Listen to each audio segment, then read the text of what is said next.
Ya, assalamualaikum warahmatullahi wabarakatuh. Kembali lagi bersama saya Mas Wahyu. Di segmen kali ini kita akan bercerita tentang pengalaman horor, pendakian horor ataupun cerita yang beredar di masyarakat. Untuk teman-teman yang ingin mensupport channel ini, channel Dimar Malam, langsung saja kalian bantu subscribe, like dan komen dan share sebanyak-banyaknya agar gua lebih semangat lagi untuk membuat konten video yang berbau mistis ataupun misteri. Oke, langsung saja ke ceritanya. Ngerumpi dini hari api. Oke, jadi cerita planning pendakian ini dimulai dari kami 3 orang, yaitu saya sendiri, Dayat dengan Indra atau Mamang ya. Sebenarnya planning pendakian ini sudah direncanakan lama, mengingat kami bertiga kan dari kawan mulai SMP itu sudah memang mulai suka dalam hal mengenai alam gitu. Jadi lama kelamaan, jadi tepatnya di tahun 2020 itu kami menyusun rencana pendakian di salah satu gunung yang tepatnya berada di Lampung Barat, yaitu Gunung Seminuk. Setelah kami bertiga menyusun agenda pendakian, kami kan merencanakan pendakian itu mungkin di bulan 4 ya. Jadi dari mulai bulan 2 itu sudah mulai sibuk gitu. Sibuk menyiapkan alat-alat, sibuk menyiapkan fisik dan yang lain-lainnya gitu. Jadi seiring bergulirnya waktu itu, tim kami alhamdulillah menambah 4 personil lagi gitu. Di antaranya Mas Habib, Mas Ayub, Mas Joko sama Mas Nur gitu. Jadi kebetulan pula waktu itu pas merencanakan itu kan kita itu nggak bisa langsung kumpul jadi satu gitu, nggak bisa, karena posisi saya sendiri waktu itu masih berada di Palembang gitu. Mengingat waktu itu juga kan Mas Habib dan Mas Ayub itu kan berada di Palembang juga gitu. Jadi kami hanya bisa merencanakan ataupun mendiskusikan masalah pendakian itu hanya melalui WhatsApp gitu loh. Jadi nggak bisa langsung bertatap muka gitu. Jadi setelah diputuskan pada bulan 4 itu mau melaksanakan pendakian, kami mulai merancang tanggalnya, tanggal berapa kita mau berangkat. Mengingat kami kan saling mempunyai kesibukannya masing-masing, ada yang kerja, ada yang masih kuliah gitu. Jadi ya lumayan agak sulit sih untuk menentukan waktunya itu tanggal berapa gitu. Jadi setelah mendapatkan suatu kesepakatan, kami itu berangkat tanggal 17 bulan 4 tahun 2020. Nah, kawan-kawan itu mulai menyiapkan alat-alat gitu. Banyak yang posting, banyak yang oh ini alat gua udah nyampe nih, punya lu apa yang masih kurang, ini tas gua gitu. Anak-anak begitu gembira gitu loh, karena kan mungkin pengalaman mereka itu baru pertama ini pendakian gunung gitu. Setelah hari-hari itu berlalu, lantas saya itu pulang tanggal 8 bulan 4 ya. Pulang kami mulai berkumpul, berdiskusi apa kekurangan yang masih harus dicukupi gitu. Setelah kami bertiga mencapai kesepakatan untuk tanggal berapa berangkatnya, nah itu Mamang itu mutusin untuk tanggal 16 saja gitu berangkatnya. Jadi pas posisi pagi itu kami berkumpul bertiga, itu kan dekat rumah kami kan secara. Jadi kami tuh kumpul di base camp itu dari pagi gitu, prepare dan yang lainnya gitu. Nah setelah itu Mamang itu mempunyai ide lah untuk gimana kalau kita berangkatnya nanti sore aja gitu. Jadi kita berangkat tanggal 16 sore, nanti kita bermalam di tempatnya Mas Nur itu 1 malam gitu untuk mematangkan prepare lah. Saya sendiri langsung wah bagus itu, ya udah kita sore nanti aja jam-jam 4-an aja kita berangkat. Setelah itu berangkatlah kami sampai sana sekitaran habis isya mungkin ya, karena dari dari base camp menuju rumah Mas Nur itu mungkin memakan waktu sekitaran 2 jam lebih lah. Jadi kami nyampe di sana, assalamualaikum Mas Nur. Itu kami disambut juga dengan baik oleh Mas Nur, oleh keluarganya. Langsung di sana juga disajikan makanan lah, minuman. Kami ngopi bareng gitu.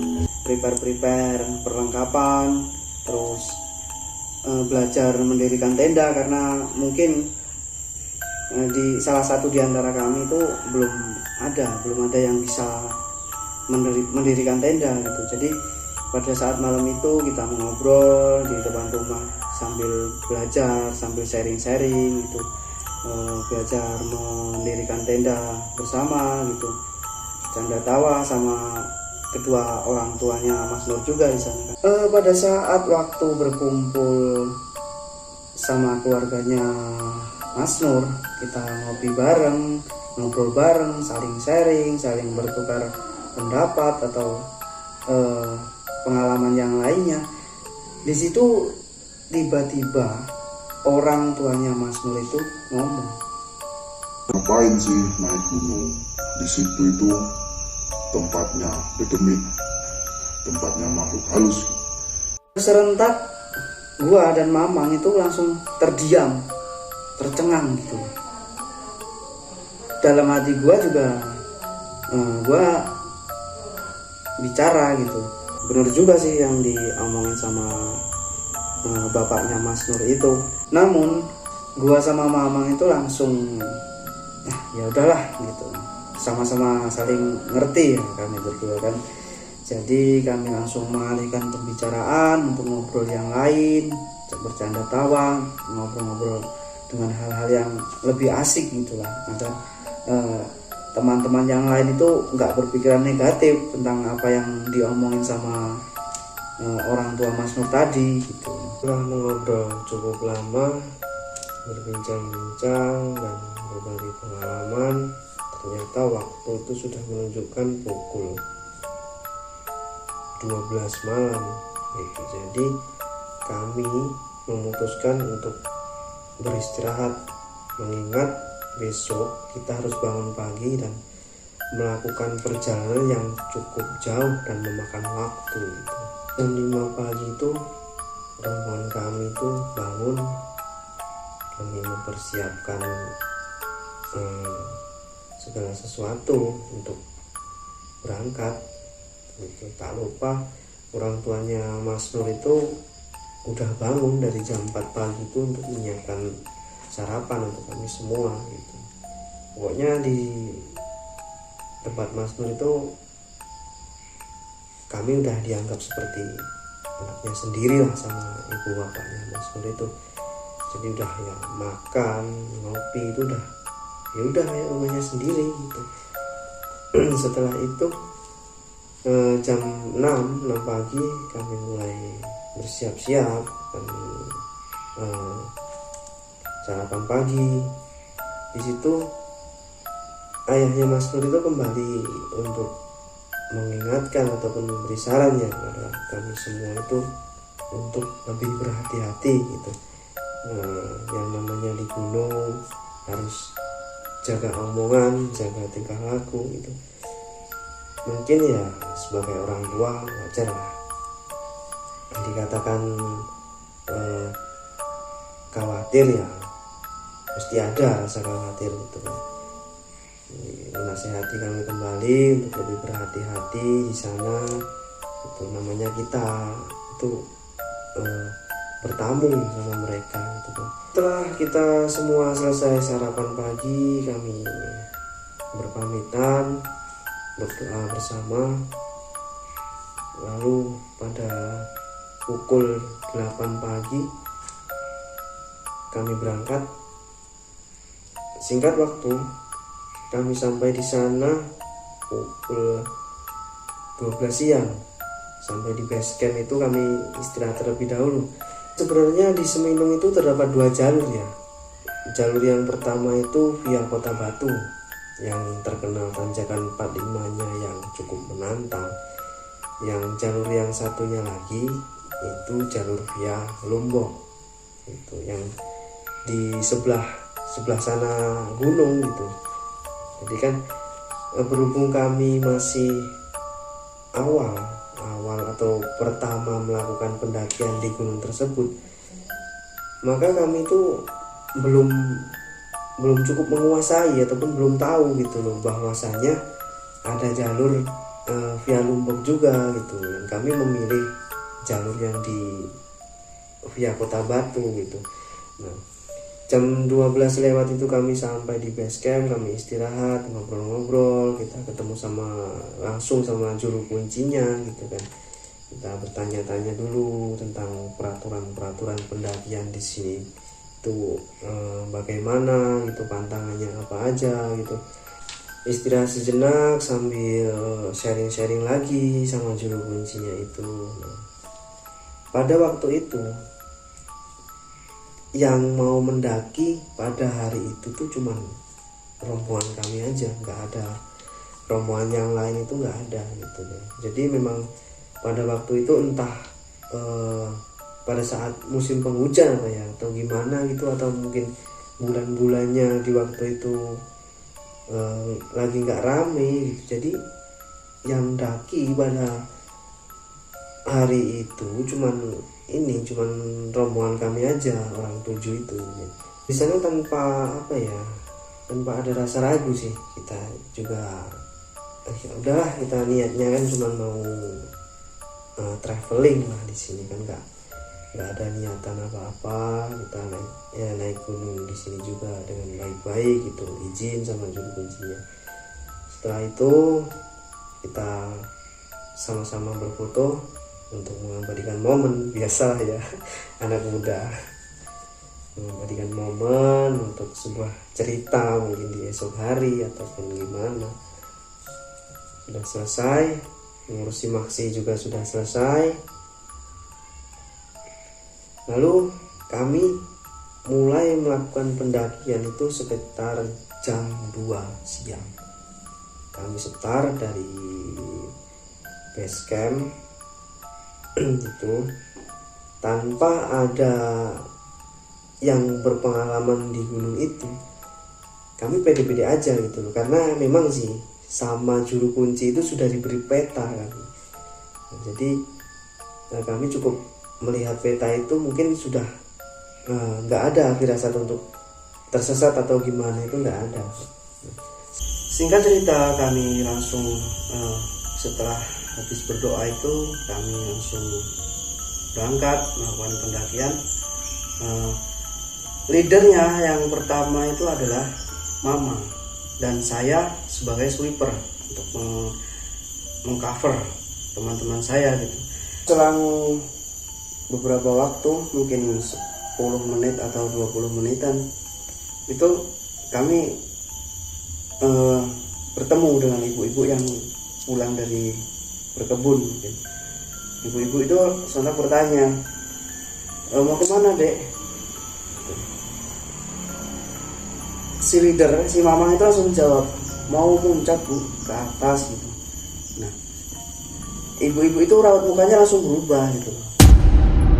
Nah, setelah itu ibu-ibu itu ngomongin gitu, nasihatin sama kita itu, ngomong hati-hati deh ya kalau mau naik ke atas, karena sekarang cuacanya lagi nggak bersahabat gitu.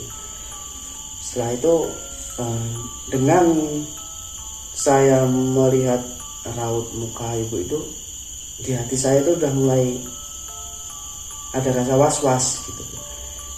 Kenapa gitu, ada apa gitu.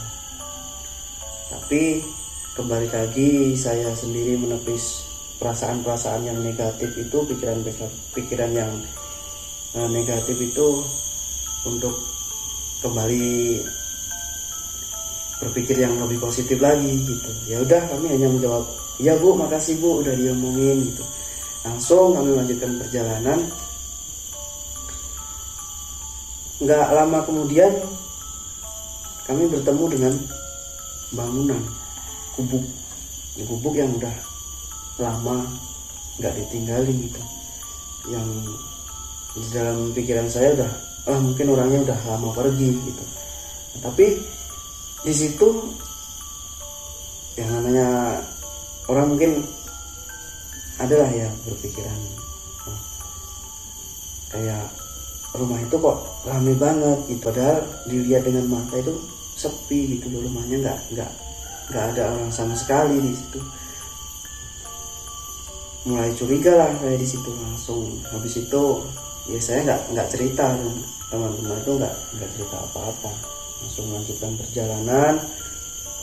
Setelah itu sampailah kami di persimpangan jalan, yang satu ke arah kiri dan yang satu ke arah sebelah kanan. Di situ si mama itu bingung gitu. Bingung. Sontak si mama itu menginstruksikan untuk beristirahat sejenak. Beristirahat tuh di situ ada sebuah batu tuh, ya agak lumayan besar sih. Untuk duduk-duduk juga bisa duduk di situ.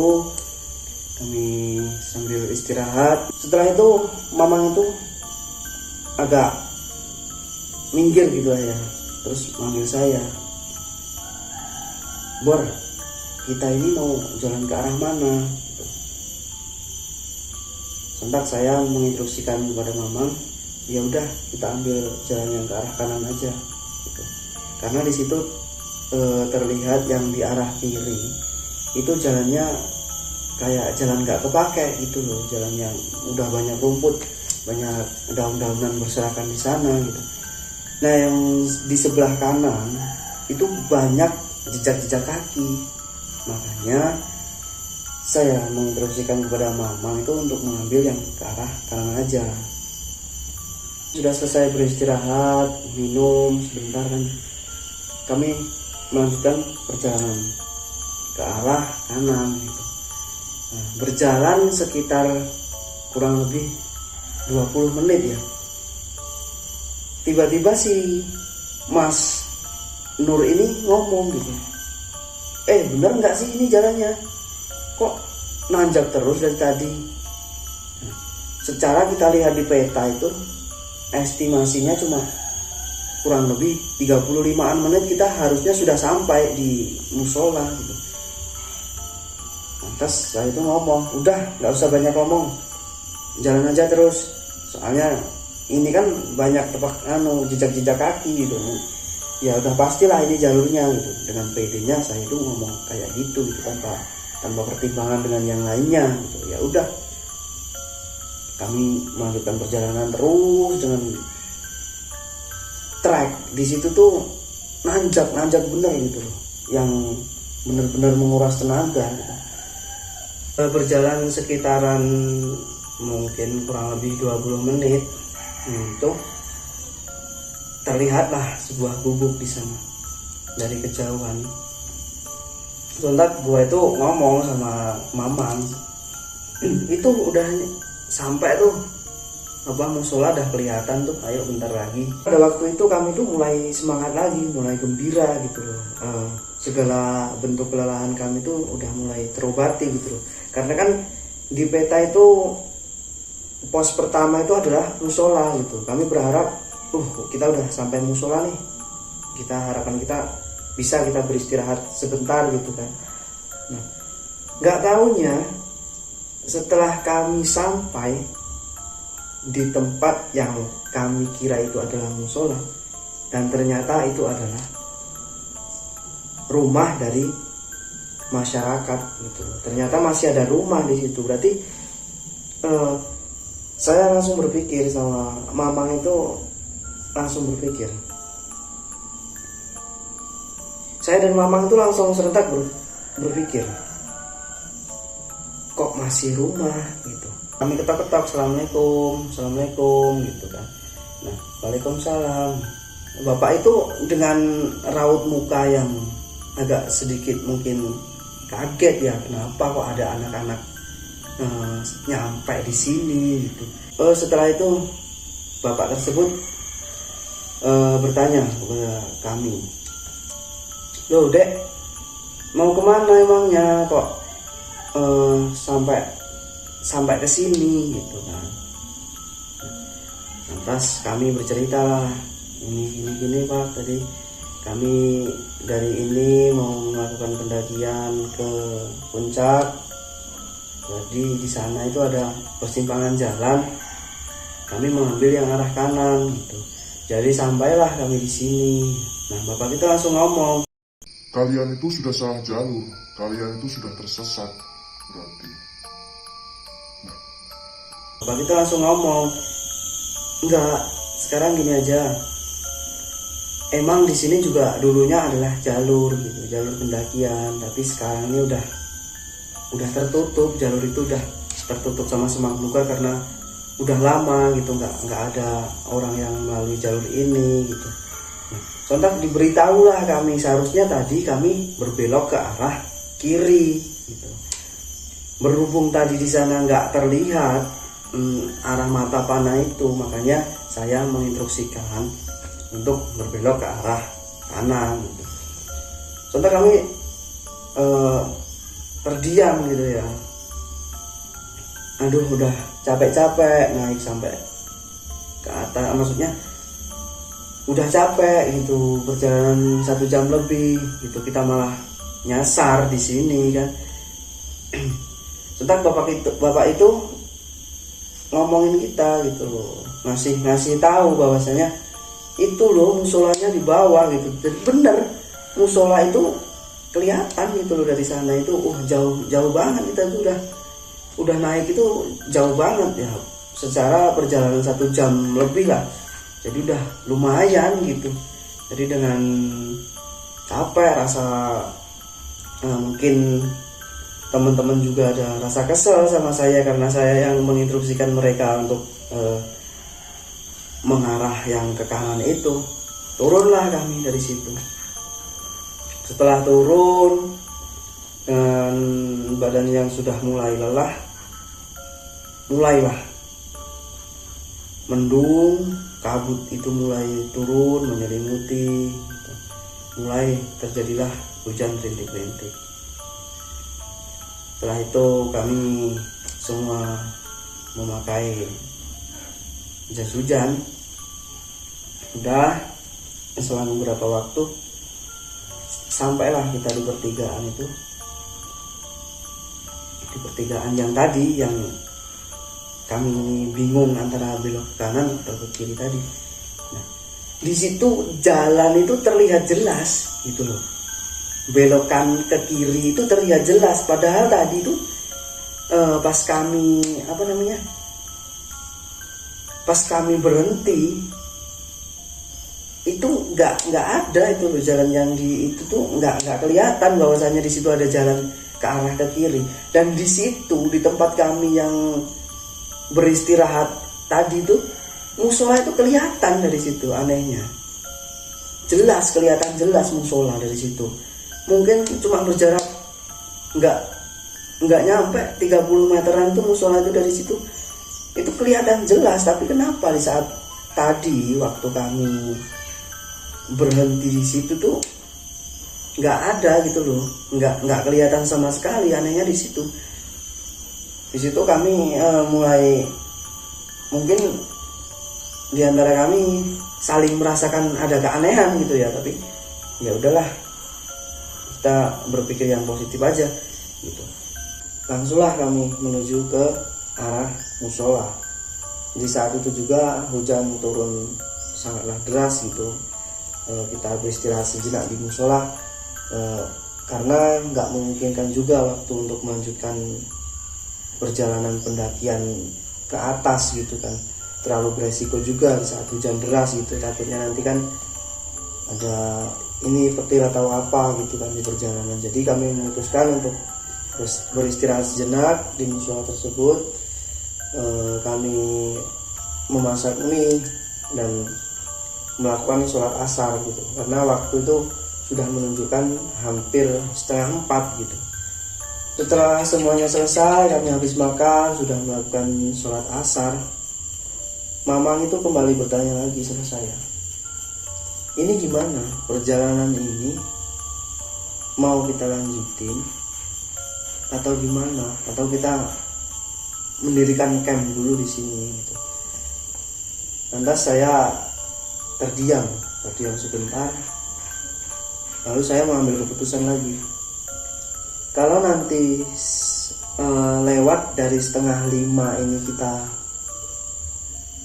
hujan ini belum reda, ya terpaksa kita harus mendirikan tenda di sini untuk sementara, dan kemudian besok paginya kita berangkat. Namun kalau sebelum 4:30 ini hujan sudah reda, ya udah kita gas saja gitu, berangkat gitu. Gak apa-apa, mungkin nyampe jam-jam 8 gitu nggak masalah sih. Secara kan kita semua kan belum ada yang berpengalaman gitu untuk mendaki di gunung itu. Jadi menurut juru kuncinya tadi estimasi cuma 4 jam gitu sampai di puncak gitu kan. Jadi ya kami berkira-kira nanti mungkin jam-jam 8-an lah kita nyampe di atas gitu kan. Oke, cerita pada hari ini cukup sampai di sini. Jangan lupa pantengin terus channel Dimar Malam, karena inti pada cerita ini ada di episode yang kedua. Oke, saya Mas Wahyu di sini pamit undur diri. Wassalamualaikum warahmatullahi wabarakatuh.